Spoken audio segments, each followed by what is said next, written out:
घरात आलेल्या नंदा म्हातारीला कायमस्वरूपी घरातून बाहेर काढण्यासाठी सरकारने स्वतःचे काही दागिने नंदा म्हातारीच्या गाठोड्यात लपवलेले असतात. आणि अशातच सरकार स्वतःशी बोलत असते, फायनली थोड्या वेळानंतर या नंदाची उचलबांगडी होणार आणि ती कायमस्वरूपी या घरातून हद्दपार होणार. आणि त्यानंतर या घरावर एकमेव माझं राज्य असणार. आता सरकारने तर इथे खूप मोठा घोळ करून ठेवलेला असतो. सरकारला हे माहितीच नसतं की तिने जे दागिने नंदा आजीच्या गाठोड्यात ठेवलेले असतात ते नंदा आजीचं गाठोडं नसतंच, तर ते कान्हाने इस्त्रीवाला बनून आणलेलं गाठोडं असतं. आता सरकारने फायनली पोलिसांना बोलवलेलं असतं. पोलीस आल्यावर संपूर्ण घराची तपासणी करतात आणि शेवटी सरकार बोलू लागते, या या बघा, माझ्या घरात आज आले आहेत, यांची पण तपासणी घ्या. त्यावर सखी म्हणत असते, आई, अगं असं काय करतेस? नंदा आजीवर असे आरोप तू कसे करू शकतेस? त्यावर सरकार बोलू लागते, सखी बाळा, मी फक्त संशय व्यक्त केला आहे, बाकी काही नाही. हे वाक्य ऐकल्यावर इन्स्पेक्टर म्हणत असतात, कुठे आहे बघू या मावशींचं गाठोडं. आता चुकून ते गाठोडं तपासण्यात आलेलं असतं नंदा आजीचं, ज्यात काहीही सापडत नाही आणि सगळेच अवाक होतात. लगेचच आता सखी म्हणत असते, पाहिलास आई, नंदा आजीवर नको ते आरोप केलेस तू, पण तूच तोंडघशी पडलीस. आणि अशातच आता थेट सरकार स्वतःशी बोलत असते, असं कसं घडू शकतं? मी माझ्या हाताने ते दागिने त्या गाठोड्यात ठेवले होते, पण ऐन वेळेला ते दागिने गेले कुठे? अशातच आता आणखी एक गाठोडं त्या पलंगाच्या बाजूला पोलिसांना दिसतं आणि मग पोलीस तेही गाठोडं तपासत असतात. आता ते गाठोडं तपासत असताना तिथे तो कान्हा इस्त्रीवाला बनून असतो. तो म्हणत असतो, ओ इन्स्पेक्टर साहेब, माझं गाठोडं कायला तपासून राहिले तुम्ही? आणा ते इकडे. त्यावर इन्स्पेक्टर म्हणत असतात, गप उभारा तिकडे, आम्ही सगळ्याच लोकांच्या सामानाची तपासणी करतोय. तुझ्याही सामानाची तपासणी केली तर काय चुकीचं आहे का रे? त्यावर हा कान्हा जो इस्त्रीवाला बनून आलेला असतो तो म्हणत असतो, काही हरकत नाही, करा करा तुम्ही तपासणी. आता पोलिसांनी कान्हाच्या गाठोड्याची तपासणी केल्यावर लगेचच पोलिसांना त्या गाठोड्यात सरकारचे सगळे दागिने सापडतात. दागिने बघताच आता थेट पोलीस म्हणू लागतात, काय रे, म्हणजे तू चोरी केले होतेस तर दागिने? आता सरकारचे दागिने चोरी करणारा चोर सापडलाय, हे मात्र आता एकच गोंधळ उडालेला असतो. सरकार स्वतःशी बोलत असते, याच्या गाठोड्यात दागिने टाकले मी चुकून, मला हे दागिने या म्हातारीच्या गाठोड्यात टाकायला हवे होते.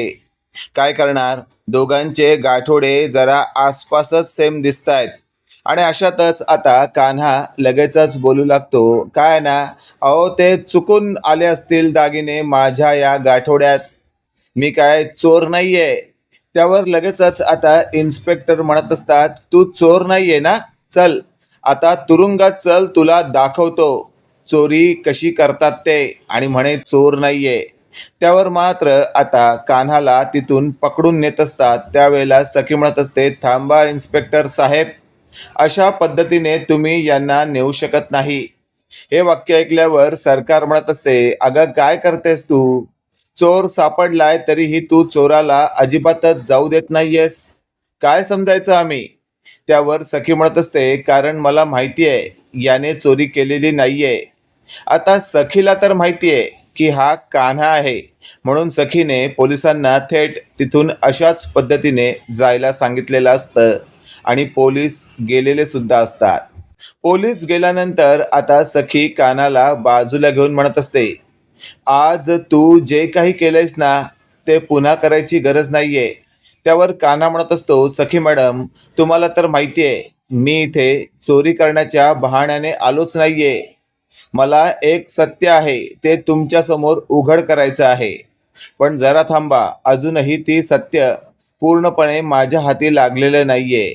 हे वाक्य ऐकल्यावर आता सखी म्हणत असते, तू ना गोड गोड बोलून मला या चक्रव्यूहात अडकवण्याचा प्रयत्न करतोयस, पण लक्षात ठेव, मी तुझ्या या गोड गोड बोलण्याला फसणार नाहीये. आता आपण पाहतोय सरकारने नंदा मावशीला आपल्या बेडरूम मध्ये ओढून घेतलेलं असतं आणि आतून दार लावलेलं असतं. आतमध्ये सरकार नंदाला म्हणत असते, काय गे म्हातारे, एक गोष्ट लक्षात ठेव, तुझी यायची इथे हिंमतच कशी झाली, का आलीस तू इकडे. त्यावर नंदा म्हणत असते, अगं एकट्याने सगळी मलई खाणार होतीस का तू. त्यावर सरकार म्हणत असते, एक गोष्ट लक्षात ठेव म्हातारे, तू माझी आई आहेस. या गोष्टीची खबर कोणालाच लागता कामा नये. जर कोणाला कळलं की तू माझी आई आहेस, त्या क्षणाला तुला मी या घरातून धक्के मारून बाहेर काढीन आणि त्यानंतर तुला उभ्या आयुष्यात कुत्राही विचारणार नाही अशी तुझी गत करून ठेवीन. हे वाक्य ऐकल्यावर आता म्हातारी म्हणजेच नंदा बोलू लागते, ए ए मनस्विनी, एक गोष्ट लक्षात ठेव, तू या प्रॉपर्टीवर डल्ला मारलायस ना. त्यावर सरकार लगेचच बोलू लागते, ए काही काय बोलतेस, मी तेजस्विनी आहे, मी तुझी मनस्विनी नाहीये. तेवढ्यात आपण पाहतोय आता नंदा बोलू लागते, मला तुला काही गोष्टींची बहुतेक आठवण करून द्यावी लागेल. अगं तुझ्या या घरात यायच्या आधी मी एका दरीच्या बाजूने चालले होते आणि तिथे काय दिसलं माहितीये का मला. तिथे मला माझ्याच मुलीला, माझी दुसरी मुलगी दरीत ढकलताना दिसलं मला. आणि तुला माहितीये का, मी ते सगळं पाहिलं बरं का. हे वाक्य ऐकल्यावर आता मनस्विनी म्हणत असते, पाहिलंस ना, मग आता ते स्वतःकडेच ठेवायचं, कोणालाही सांगायचं नाही. नाहीतर एक गोष्ट लक्षात ठेव, जसं त्या मनस्विनीने तेजस्विनीला ढकललंय ना, तसं मी तुला ढकलून देईन. त्यावर म्हातारी म्हणत असते, नाही ग नाही, हे तुझ्याच्यान शक्य नाहीये, कारण तुझी ही आई सगळं काही तुझ्यासारखंच डोकं लढवते. त्या दिवशी तू तिथे जे काही केलंस ना, ते सगळं मी माझ्या मोबाईलमध्ये रेकॉर्ड केलं आहे. त्यामुळे तुझा असा काही पुरावा माझ्या हाती आहे ना, की तू माझ्या विरोधात काहीही करण्याआधी 10 वेळा विचार कर. आता हे वाक्य ऐकल्यावर मात्र सरकारची चांगलीच धादा उडालेली असते आणि तिला कळून चुकलेलं असतं की ही म्हातारी आपल्या वरचढ झाली आहे आणि हिच्या नादी लागणं म्हणजे आपणच आपल्या पायावर धोंडा मारून घेण्यासारखं आहे. आता सरकार आणि आतमध्ये असलेल्या नंदा मावशीचं नेमकं काय बोलणं सुरू आहे यासाठी आता कान्हा त्याच दरवाजाच्या बाहेर उभा असतो. तेवढ्यात सरकारने फटकन दरवाजा उघडलेला असतो. दरवाजा उघडल्या उघडल्या समोर हा इस्त्रीवाला आपलं बोलणं ऐकतोय हे पाहून आता सरकारची चांगलीच सटकते. सरकार लगेचच बोलू लागते, काय रे मामुलीशा इस्त्रीवाल्या, तुझी हिंमत कशी झाली माझ्या बेडरूम बाहेर कान लावून ऐकायचे. त्यावर तो इस्त्रीवाला म्हणत असतो, काय ना बाईसाहेब, अहो सगळ्यांचे कपडे घेतले, तुमचेच फक्त राहिले. ते दिलं तर मी माझं काम चोख पार पडीन आणि इथून निघून जाईन त्यावर सरकार म्हणत असते, गे गे तू जाय तो इथून, माझे कपडे घ्यायला आला कुठला लोकल कॉस्टवाला. असं तसं बोलून आता सरकारने या कान्हाला तिथून पळवण्याचा प्रयत्न केलेला असतो. आणि त्यानंतर आपण पाहतोय थेट कान्हाला आता सखीने फोन केलेला असतो की सखी बोलते मी, आणि एक गोष्ट लक्षात ठेव कान्हा, तू या घरात इस्त्रीवाला बनून आला होतास. या गोष्टीची कानोकान कोणालाही खबर लागता कामा नये. त्यावर कान्हा म्हणत असतो, सखी मॅडम काळजी करू नका तुम्ही, या गोष्टीची खबर कोणालाच लागणार नाही, कारण तुमचा हा कान्हा म्हणजेच कबीर किर्लोस्कर प्रचंड हुशार आहे आणि माझी हुशारी अशा ठिकाणी वापरतो ना मी की उभ्या आयुष्यात तुम्ही कधी विचार सुद्धा केला नसेल. आता तुम्ही फक्त बघा मी काय करतो ते. आणि लगेचच आपण पाहतोय आता हा जो कान्हा असतो तो कबीरच्या स्वरूपात थेट कामतांच्या घरात आलेला असतो. कामतांच्या घरात आलेला कान्हा आता सगळ्यांसमोर सरकारला आवाहन देत असतो. सरकार, मनस्विनी, चल चल बाहेर ये. स्वतःला खूप शहाणी समजतेस तू. आत्तापर्यंत तुझ्या विरोधात आमच्याकडे कोणताच पुरावा नव्हता, म्हणून खूप माजलीस तू. तुला काय वाटलं तुझ्या विरोधात आमच्याकडे एकही पुरावा नसणार आणि तू सेफ मध्ये सुटणार काय? आता तर तुझं काही खरं नाही. असं तसं बोलत फायनली आता सरकारने डोकं फिरलेल्या स्थितीमध्ये सरकारची चांगलीच वरवंटी केलेली असते आणि सरकार लगेचच बोलू लागते. डोक्यावर पडलायस का रे? काय चाललंय तुझं? असशील तू कबीर किर्लोस्कर, पण एक गोष्ट लक्षात ठेव, मी पण सरकारची बहीण आहे, म्हणजेच तेजस्विनी राघव कामत. त्यावर काना म्हणत असतो, कशाला खोटं बोलताय तुम्ही? स्वतःचं नावही घ्यायला तुम्हाला लाज वाटते का? आणि अशातच आता कान्हाला सखी बोलत असते, कान्हा काय चाललंय तुझं? तू प्रत्येक वेळी आईवर अशा पद्धतीचे आरोप का करतोयस? त्यावर कान्हा म्हणत असतो, बेबी सरकार, अहो तुम्हाला कळत कसं नाही? ही बाई तुमची आई नाही आहे, तर ही बाई तुमची मावशी म्हणजेच मनस्विनी आहे, जी तुमचा सतत वापर करत असते. अहो मी सांगतोय म्हणून ऐका. या बाईने तुमच्या या नंदा आजीला बेडरूममध्ये घेऊन धमकावलंय. हे वाक्य ऐकल्यावर सखी म्हणत असते, काय? आईने धमकावलंय? उगाच काही काय बोलतोयस तू? आणि असं बोलताना तुला काहीच कसं वाटत नाही? त्यावर लगेचच आपण पाहतोय नंदा म्हणत असते, अगं सखी बाळा, तुझा यो दादला जे काही बोलतोय ना ते काही चुकीचं नाहीये, बरोबर बोलतोय तो. तुझ्या या आयशीने मला धमकावलंय आणि मला ही खात्री पटली आहे की ही माझी मोठी मुलगी नाहीच आहे, तर ही माझी लबाड मुलगी म्हणजेच मनस्विनी आहे. हे वाक्य ऐकल्यावर आता सखी म्हणत असते, आजी आजी नक्की नक्की तुला ही माझी आई वाटत नाहीये?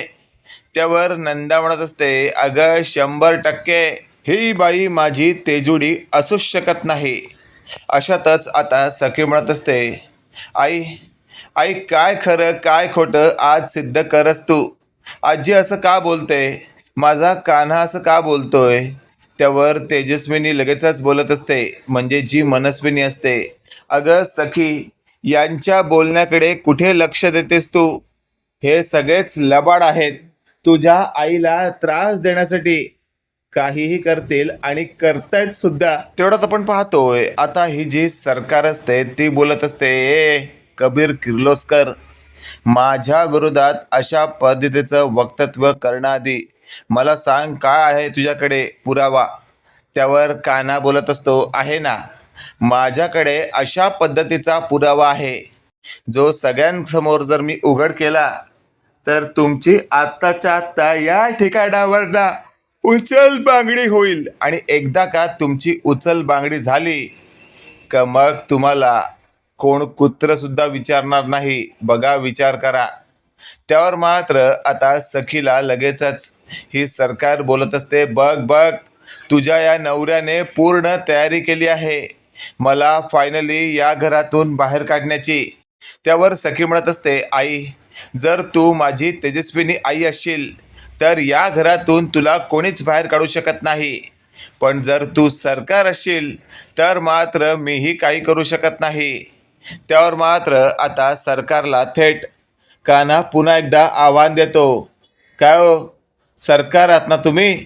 आत्तापर्यंत लय माझात वाढलात तुम्ही, पण यापुढे तुम्ही माज करू शकत नाही, कारण तुमचा माज उतरवण्यासाठी मी फायनली तुमच्या समोर उभा ठाकलो आहे. आता सगळ्यांसमोर सरकार तो पुरावा उघड करणार असतो, ज्या पुराव्यामध्ये स्पष्ट असं दाखवण्यात आलेलं असतं की सरकार आपल्याच आईला धमकावत आहे की ए म्हातारे, एक गोष्ट लक्षात ठेव, माझा जो काही भूतकाळ आहे किंवा माझं खरं नाव मनस्विनी आहे आणि मी तेजस्विनी नाहीये, हे जर सगळ्यांसमोर तू उघड केलंस तर मात्र तुझं काही खरं नाही. तुझा गळा आवळून मारून टाकेन तुला. हे सगळं कानाने मस्तपणे रेकॉर्ड करून सगळ्यांसमोर प्ले केलेलं असतं. सगळेच ते पाहतात आणि सगळ्यांना एकच धक्का बसतो. लगेचच आता ही नंदा मावशी बोलू लागते, पाहिलंच सखी बाळा, तुझी ही आई दिसते तशी नाहीये. हिचे खायचे दात वेगळे आणि दाखवायचे दात वेगळे आहेत. हे सगळं ऐकल्यावर मात्र आपण काय बोलावं हेच आता या सरकारला कळत नसतं आणि सरकार लगेचच म्हणत असते, खोटं आहे हे सगळं, मी असं काही केलेलं नाहीये. त्यावर गौतम म्हणत असतो, काही केलेलं नाहीये असं बोलून नाही चालणार. या व्हिडिओमध्ये तुम्ही स्पष्ट दिसत आहात. त्यावर सरकार म्हणत असते, अरे गौतम, तुला माहिती नाहीये का, आता AI चा ट्रेंड आहे. AI आपल्याला आपल्याला ज्या पद्धतीने हवंय तशा पद्धतीने काही फोटोज किंवा व्हिडिओज बनवून देऊ शकतं. आपण त्याच्यावर शंका घेतली तरी आपण शंका घेतली याचा आपल्याला पश्चाताप होईल, इतकं अगदी तंतोतंत AI बनवतं. मग सांग ना, आपण नक्की या गोष्टीवर विश्वास ठेवायचा कसा? आता हे वाक्य ऐकल्यावर नेमकं काय करायचंय हे स्पष्टपणे सांगणाऱ्या संजीव ऋषींना फायनली आता सरकारने असं म्हटलेलं असतं, चला ठीक आहे, तुम्ही म्हणत असाल तर या घरातून हद्दपार करा मला, पण या प्रॉपर्टीवरचा हक्क मी नाही सोडणार. त्यावर सखी म्हणत असते, तुला काय वाटतंय मनस्विनी मावशी, म्हणजे दुसऱ्यांदा आम्हा सगळ्यांना उल्लू बनवून या प्रॉपर्टीवर राज्य करशील का? अगं पण या प्रॉपर्टीवर राज्य करण्यासाठी तुझ्याकडे त्या पद्धतीचे अधिकारच नाही आहेत. कारण ही प्रॉपर्टी मी माझ्या आईच्या नावावर केली आहे, म्हणजेच तेजस्विनी राघत कामतच्या. तू तर माझी आई नाहीच आहे, तू माझी आई असूच शकत नाही. असं तसं बोलत तेजस्विनीने सगळ्यांसमोर आपल्या या कहाणीची प्रत उघडून ठेवलेली असते. मित्रांनो, हा भाग तुम्हाला नेमका कसा वाटला कमेंट करून नक्की कळवा आणि असेच नवनवीन अपडेट पाहण्यासाठी व्हिडिओला लाईक आणि चॅनलला नक्की सबस्क्राईब करा. धन्यवाद.